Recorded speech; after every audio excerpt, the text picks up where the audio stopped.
Dirty Vote episode kedua dan penindasan kepada para akademisi. Ini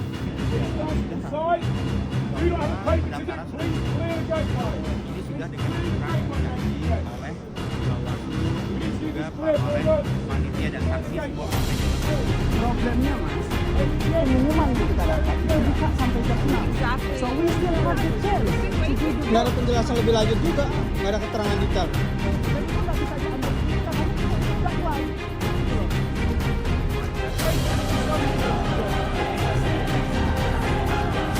Makanya seharusnya dakwaan jam 7.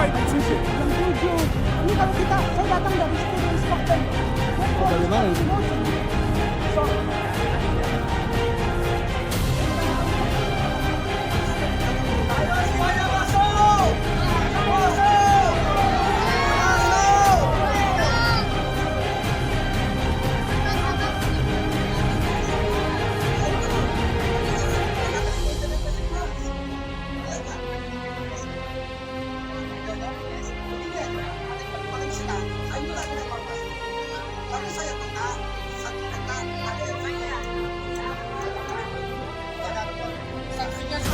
Buya Abdul Wahid di Mekah semalam ketika nyoblos nomor 1, ternyata di surat suaranya sudah tercoblos nomor 2. Surat suara sudah tercoblos di urutan 2, sehingga jika ada yang mencoblos 1 atau 3, maka surat suara dinyatakan tidak sah karena ada 2 yang dicoblos.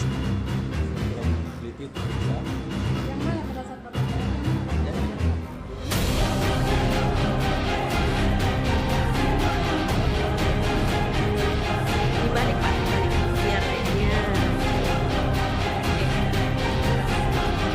Salah satu dari aktor di dalam film Dirty Vote, Mas Uceng. Saya kenal baik karena beliau ada dosen saya ketika S1 di Fakultas Hukum UGM dan beliau ini hobinya main futsal dengan teman-teman mahasiswa, teman-teman alumni, sesama dosen. Beliau pernah menjadi direktur Pukat Fakultas Hukum UGM. Agak berbeda Mas Uceng ini dibandingkan dengan dua rekan dosennya, Prof. Denny Indrayana dan Profesor Edi. Karena dua sahabat dari Mas Uceng itu sudah pernah menduduki jabatan sebagai Wakil Menteri Hukum dan HAM. Sedangkan Mas Uceng itu ya tetap dengan aktivismenya mengawal dari luar pemerintahan, meskipun beberapa kali dipercaya, bahkan pernah menjadi panelis dalam debat Pilpres. Dan saya pikir Mas Uceng ini agak unik, dia memang adalah salah satu akademisi di Fakultas Hukum UGM yang selalu konsisten dengan menyuarakan soal demokrasi, hak asasi manusia, anti korupsi dan lain sebagainya. Jadi sangat disayangkan ketika kita punya manusia selangkah Mas Uceng itu juga dikerdilkan derajat dan posisinya oleh kepentingan politik yang sangat banal menurut saya. Bisa dibayangkan, hanya dalam waktu 2 hari Dirty Vote telah meraih viewers sebanyak 13 juta. Itu yang dibutuhkan oleh Sexy Killers di tahun 2019 dengan tempo waktu 7 hari untuk mencapai angka penonton sebanyak itu. Artinya, ini memberikan satu signal tentang suasana kebatinan bangsa Indonesia hari ini. Beberapa jam menjelang waktu pencoblosan, terutama di Indonesia, kita merasakan ada fakta yang dibuka luar biasa. Tapi sayangnya, justru 3 akademisi ini, bahkan jauh sebelum itu, para guru besar dari kampus-kampus top di Indonesia dituduh sebagai partisan politik oleh salah satu paslon. Ini menunjukkan bahwa gaung yang selama ini disampaikan oleh paslon tersebut tentang Indonesia Emas 2045 itu hanyalah bualan belaka.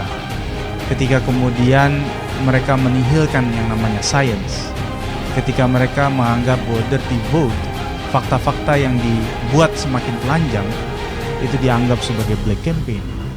Mereka tidak paham apa itu black campaign. Nah, inilah yang kemudian membuat keresahan kita semua bahwa ternyata Dirty Vote episode kedua telah terjadi dari pemilihan yang berada di luar negeri.